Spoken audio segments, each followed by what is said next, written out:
Hi everyone, welcome to Filling Sisters with Sal. For today's episode, we have a very lovely, gorgeous guest. I'm so excited to introduce. Her name is Trina, okay? And she is in a very wonderful connection. You know, people associate with it like as a soulmate or twin flame. But I'm not here to tell the story because I'm not living that life. Trina is living that life. Hi, Trina. How are you? Hi, Sal. I'm so happy to be here. Thank you so much. Well, I'm glad that you give us, a graces of your presence here in our Thank little you. show. Yes. Trina, let's start first with you. Okay. Well, what do you do, Trina?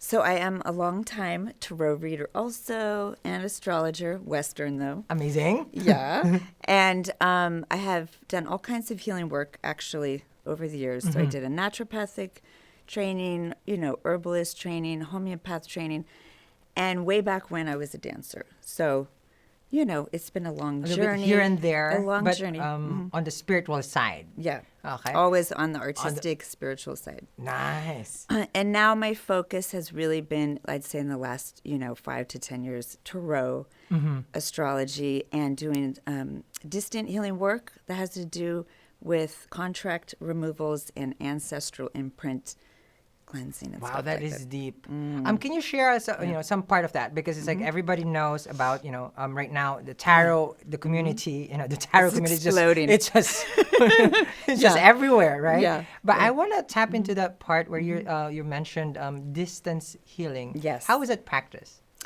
So it's actually through different experiences and trainings and different, like I studied a lot of different kinds of healing first over the years. And it would be great to do a healing or to receive a healing, but then it's kind of like chiropractic, like a week later, 2 weeks later, you're going back, like adjust me again, fix my chakras again. So I started going deeper into like, why do we have core issues that maybe we're trying our whole lives to shift, and they're really, some things, the roots are deep and we can't seem to get rid of them. So I came to this understanding that, we can have ancestors that had experiences many generations back that we might not even know about. And, those experiences get imprinted not only on the energy bodies, but on the DNA. And we know DNA, Yes. Gets passed along. Yes. So then I started realizing, like, we can all be responding to old experiences that weren't even necessarily ours, but through the karmic connection of the family line and what we're meant to experience, yes, then we have these experiences. But at a certain point, I'm like, we all do keep kind of repeating the same things, and here we are trying to ascend faster, clear Right. faster. So I started, I know this sounds out there, but I started having communication with the beings that hold karma. And I said, I asked if you are, as a practitioner, helping someone to clear karma, are you taking that karma on? Because in the past it was like you have to burn through the karma until it's Yes. done. Saturn, you can't just skip along, right? So I heard and got this transmission that we're in a whole new time, and that if we're going with an open heart and asking to give something over that we've been working on, learning, done with, and replace it with something that's, next level, more positive, higher vibration, more freeing. If they say yes and we get permission, then there's sort of a transaction that bumps you up out of that quick. So I'm just like working as a facilitator. I see. So I just, connect and am working as a channel between the person and these lords of karma. So what did they say about, does it get carried over or when They you're said helping other people no with their karma? if the person is asking, of their free will, and if they say yes, and I'm just basically there watching, and sometimes they say, no, not yet. You have to go visit a relative and do some communication, or you have to do some soul retrieval, or you have to do a particular thing. And if they say yes, then I see there's a transaction. It actually happens before I even do my work. I see the person put sort of into a box this particular contract that we have explored to figure out what exactly it is. And then I see them asking for the Lords of Karma to take it. This is going really in deep. Oh yeah, I think Trina deserves her own show. I mean, look at me. I'm watching her on a Trina show. I have a show, but I'm waiting for people to discover it. So yeah, I see if they receive it. And of course, we all see with symbols. So the way I see them receive it with symbols is they shower the person with golden coins and pink flower petals. Yes. Okay. And then when that's happened in the higher planes, then I hear I'm working in the 5D plane really with my guides and the higher self of the person I'm with. And so I go through a particular process of asking for this contract to be cleared, and I work through all the spiritual bodies, you know, down through the mental, astral, emotional, etheric bodies, and I go through all the physical organs, go through all, you know, time and space, past lifetimes, ancestral line, and all that. No. So I basically just gave away the whole technique. No, but it takes the master to to facilitate it, even though Right. people would know the technique. Right. Now, Yeah. Trina, with that how do you call it therapy, that Yeah. method. Yeah. What is the outcome or result? Like let's just say I'm coming to you, and Yeah. then it's like help me with my karma. So what are the results afterwards? Yes. So I was saying before, like in some forms of healing, it seems like it's, you really feel the impact right away. You can feel like, ooh, I'm feeling good, high vibration when you leave. And then it kind of, wears off. I've noticed the opposite thing to be true with this kind of work. What I did receive from these holders of karma, divine beings, is that it's already happened in the highest planes, and then it trickled down. It's like as above, so below. Yes. So I pretty much always get from them, it's a 6 to 8 week process, and then can go on, even for a year. So people would just start noticing like, oh, I'm like responding to situations differently. People are reacting differently to me. I also do clear, all the connections with all the relations. And of course, there are projections in there, So, yes, they just start noticing like, oh, this is coming up. Oh, I just remembered these things from childhood. I had this dream. Now I'm responding differently at work, in my relationship. And usually, by the 6 to 8 week period, it's very subtle. It's happening over time. I know, like, for example, one woman, she was kind of stuck on being with a particular person.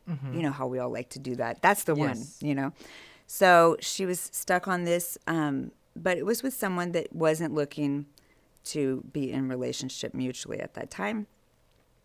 So we did a contract removal that was going, deep into feeling that father love by a man, whatever. And Yes. this comes up a lot, both ways, always, parental stuff is deep. And then we always put something else in that is agreed upon, right? Between higher selves and personality selves. Yes, this is the contract, and of course, Lords of Karma. So we put something in about being open to receiving love that made her really like feel good about herself, that she didn't have to chase for it, that it was mutual, that it was abundant, and I don't remember what the exact, Yes. but also that's private anyways. But so we come up with the exact thing to input, and so then she's feeling shifts over time, and then within like a year, she forgot all about that person, married someone else, who she's like mad in love with. He was very successful, and they'd worked together for a long time, but she had resistance because she was in this more negative contract of Right. going after someone that doesn't reciprocate, right? And all of a sudden it was cleared up, and it was like, oh, big love marriage over here. So Wow. I don't know. It could be a that's coincidence, something- but you know what I that's mean? something everybody would be so interested. Right. Like especially like, a lot of people do tend to cling on to certain relationship, Yes. like for different reasons. Right. And, trans are one Right. of those, connection. And then, Right. The twin flame one. Yes. Yeah, which I is do. now, Yeah. okay. I want to Yeah. know about Yeah. this. Okay. Yes. So Yeah. tell me your story about Okay. your twin flame or soulmate. I'm not Yeah. sure how you associate with it particularly, but Yeah. can you give me the gist of how you guys met first? Yes. And I will just say first that once I got into a twin flame connection, you know how spirit works. Suddenly, everyone that was coming to me for readings was someone who's like, I think I'm in this twin flame thing. Can you help me? So I feel like that's also part of my purpose is reading for or doing healings for people who have this thing because it is tricky and a lot of there are people that tend to romanticize it and think, oh, where's my twin flame? I want to find my twin flame. Right? But, I tell people who ask that sometimes when we're reading, I say, well, do you want just, the peaceful white picket fence and 2 kids and a dog? Or do you want to do a lot of intense spiritual work and go through a lot of pain first and be forced to rapidly grow? And they'll be like, oh, I'll take the first one. So not that it's really up to us. What did you choose when it comes, then? Yeah. Now I want to know what you choose. Yeah, so I did, it's been almost 5.5 years, almost 6 years since I did come into that particular kind of connection, which is, yes, unlike other relationships, very beautiful, very challenging. And we did meet in the most random way, which, a lot of people say, oh, that's a twin flame marker. There are certain twin flame markers. One is obstacle. Either there's a huge age gap or you live on the other side of the world and someone's married to someone else and they're like reasons in the logical world that you can't be together. What was in your situation? So in our situation, yes, it was a 21-year age gap, me being the older in the relationship, which I had never thought about. I had no interest in that, so that's interesting because I think there's a lot of kind of, stigma or ways that people, when they see you together, there's kind of an assumption of like, oh, you're a cougar. Oh, even if there is a compliment, there's a little bit of a sting with it, So it was a little hard at first because for all different kinds of reasons, there's definitely more just whether it's judgment or just pure innocent, like, I don't know what to think of this surprise. You do get a lot more outside kind of pushback response. Everyone has sort of some resistance to to 2 people basically meeting and 2 people having sharing a special bond. Yes. Now, And I mean, to be honest, I had my resistance in the beginning, and then he went through his period of resistance because it is harder in certain ways. Now, whether you want to call that like because there's an age gap or you call it, oh, because it's a twin flame thing and there's always obstacles built into it, it depends how you look at it. Okay. But, yeah. Now, this topic, this whole twin flame, journey, Right. a lot of people resonates with it and is searching for it. It's like, Right. I like because you have so much experience with, in spirituality in your journey. Healing and helping other people, and then meeting someone special, and at the same time has its different, complexity. Yes. Okay. Yes. So I'm not gonna give everybody now the whole story because, like, even I myself here is like I'm just so surprised with Trina's story. So I feel like what we're gonna do here is like this is gonna be our part 1 of what Trina can share with us. Trina has, yay. I feel like Trina has, her soul is amazing right now because I'm just amazed on what she's sharing. So in the next episode, we'll have Trina again here and we'll focus more on her twin flame experience because a lot, I know, in the community in YouTube, we have readers, we have oracle readers, we have angel guidance cards and stuff like that. It's a whole thing now. And not everybody has really spoken, what is this journey? Yes. And it's like in this platform, like there's a lot of people asking that every time, and I feel like it's some you could be trusted to share Thank your you. experience. Thank you so much. I would love to come back and share more. Okay. I do on my channel. I do also do tarot readings for twin flames, as well as the signs, and as well as the distant healing work. So That's Yeah. amazing. Now, before we go, Trina, is there any message that you want to give to anyone out there who is actually who's first into have different connections that they're trying to heal? What would be your message to them? I would just say you're not crazy,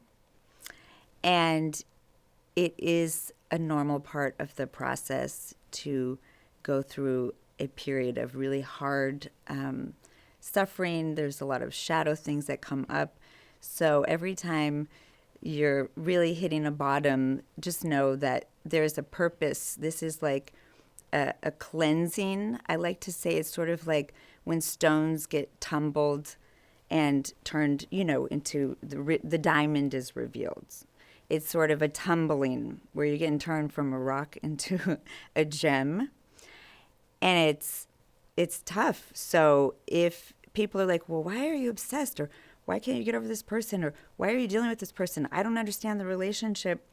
If you're in something that is very deep, transformative, you're dealing with both your light and your shadow, and there's a lot of transmutation, just know that it's because you came into this lifetime to go through this process for rapid evolution, to bring really the planet more into unconditional love. That's my belief, is that these relationships are to anchor in 5D unconditional love reality. Amazing. So with with Trina, our special guest over here for today, I feel like for anyone who's watching there, we have picked up on something amazing, as far as like her knowledge and her experience with regards to different kinds of spirituality and healing and connection, special union.